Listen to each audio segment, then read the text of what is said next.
Today is Saturday, October 4th. We're just days away from the 2-year mark of the Hamas attack on Israel and the start of the deadly war in Gaza that continues today. Just this week, a new deal was proposed to end the war. As we discuss this today, I do want to acknowledge the various and very strong opinions different people have about this topic. It's not an easy one to talk about, but we believe it's still important to do so. So we reached out to today's guest for both his professional and his personal connection to this war. We also wanted to highlight a voice that reflects the complexity of this moment, that it's not only pro-Israel or pro-Palestinian.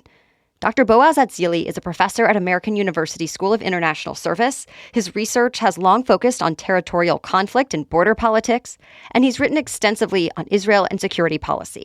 And his family has also been directly affected.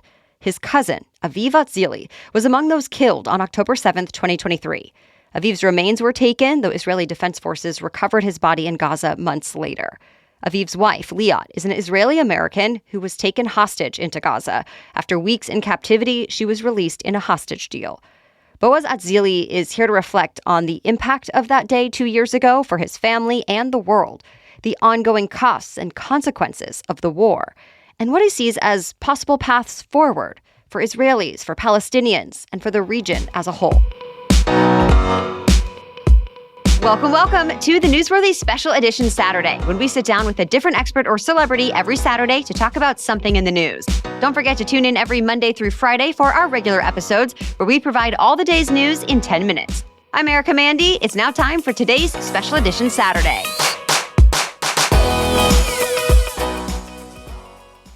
Boaz Atzili, thank you so much for joining us here on the NewsWorthy. It's my pleasure. Can you take us back to that day, October 7th, 2023.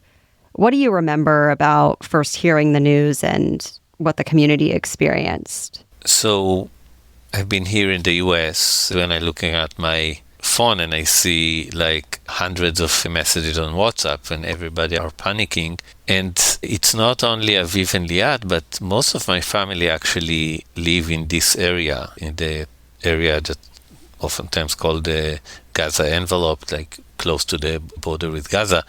So that includes my dad, who's 91 and not really well, and that includes like all my wife's family, and everybody are there. So basically we try to reach everybody to see if they're okay, what's going on, and the news was completely crazy and weird and unbelievable.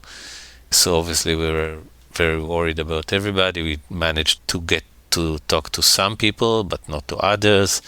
And it looked like the communication with Aviv and Liat have been lost. But it took a while until it was clear that they are not in Israel, and that later on there was confirmation that they have been, that they are hostages in Gaza.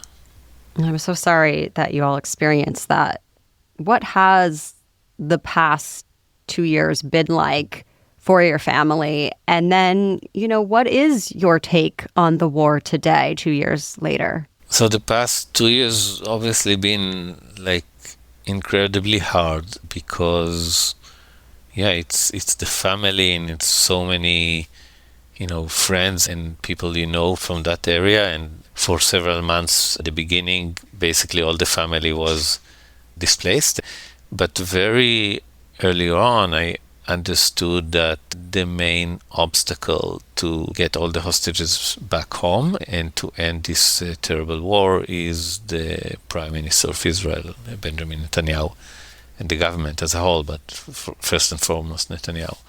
So the struggle then becomes not only struggle against the terrorist organization that attacked and killed and kidnapped people from your community, but against the Prime Minister of Israel. And I'm living in the US, but I am still a dual citizen of Israel as well. And it becomes just a horrible devastation, and it's very hard to take, especially like being Israeli and the government of your own country is doing that.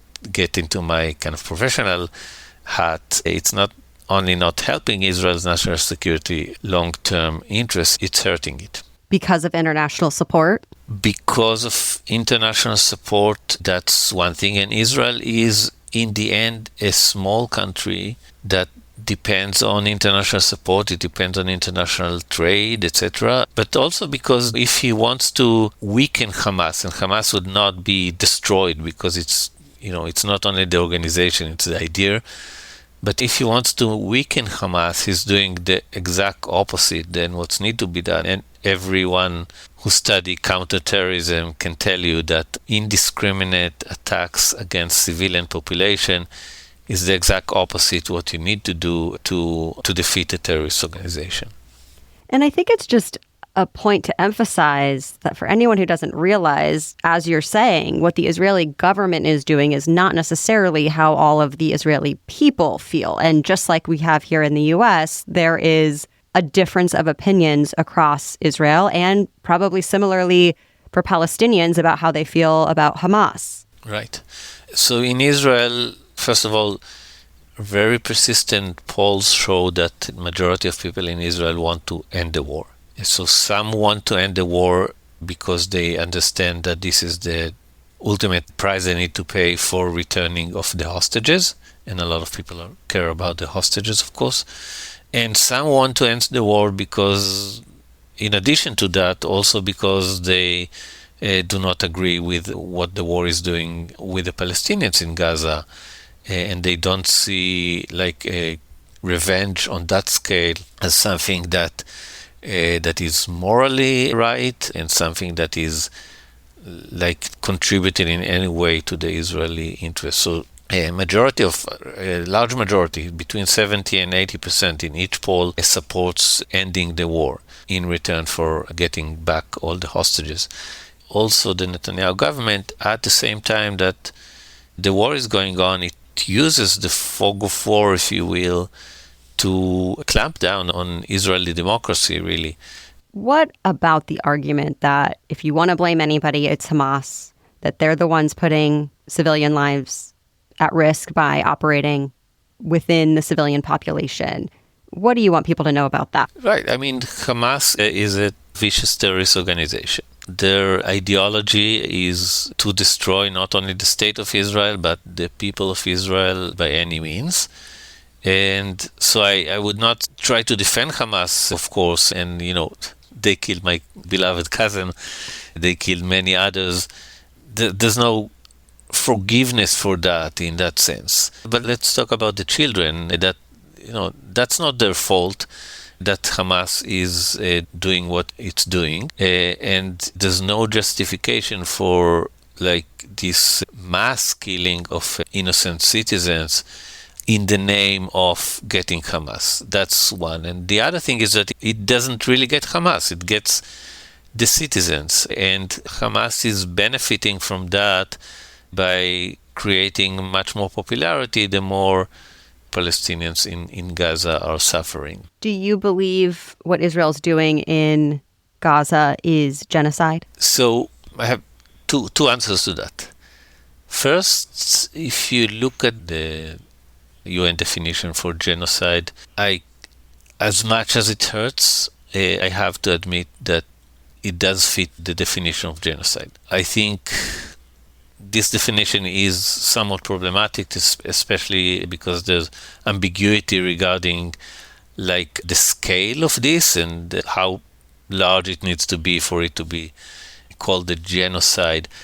But I think that there's way too much energy and discussion gets into discussion of whether or not it's a genocide, which doesn't in and of itself affect any kind of policy or response.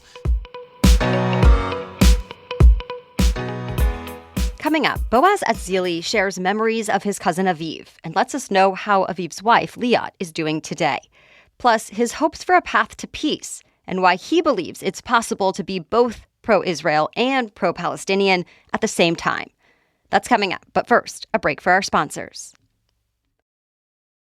Coffee is a morning ritual I don't skip. It's comforting, delicious, and like a little treat just for me each day. And with Trade Coffee, the experience is taken up a notch. Trade works with more than 50 local roasters to deliver beans that are roasted to order and shipped straight to my door. The difference is instant. The aroma when you open the bag, the flavor in every cup, it's just not something you can get from standard grocery store coffee. And because they curate options for both hot and cold brew, we can enjoy it no matter the season.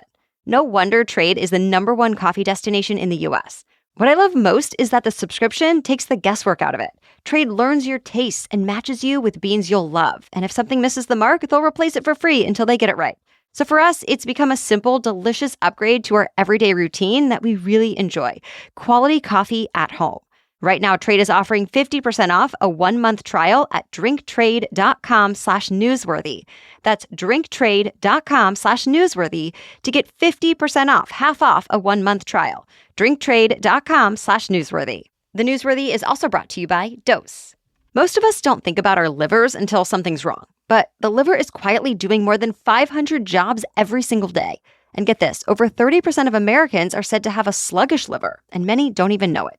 That's where Dose for Your Liver comes in. It's a natural, clinically supported way to promote liver health. One daily shot has the equivalent of 17 shots of turmeric juice, and it's vegan, gluten-free, dairy-free, and sugar-free. My husband and I both tried it, and we were surprised at how good it tastes.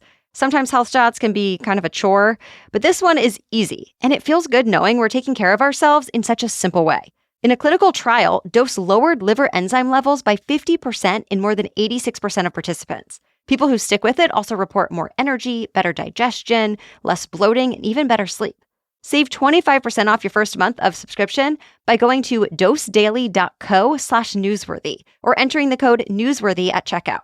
That's dosedaily, dosedaily.co/newsworthy for 25% off your first month's subscription. Now back to my conversation with Boaz Atzili.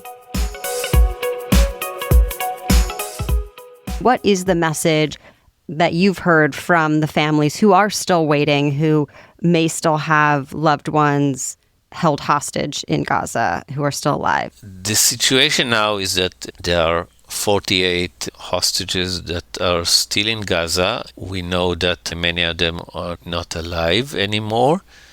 And the families are exhausted, they afraid, they terrified. So people are afraid, and they don't know. With the beginning of the war in Gaza City, Hamas said that they will get all of the hostages outside of the ground, basically using them as a human shield. But families of hostages know that in opposition to the IDF's advice, the government still decides to go on with the assault from the air and from the ground. So this is a very scary situation, and I think most of family are they're scared, they're exhausted, they don't know what to do. And it's clear that the only way to bring them home alive is through ending the war. You know, some of them been on the street protesting every day since in the last 2 years. And that cannot go on like that. I know this is personal for you. Can you share with our listeners a bit about who Aviv was, both as a person and as a family member? Aviv was really a great person. I don't know anybody who had more friends than Aviv had. He would talk to somebody for 5 minutes and they will be friends for the rest of their life.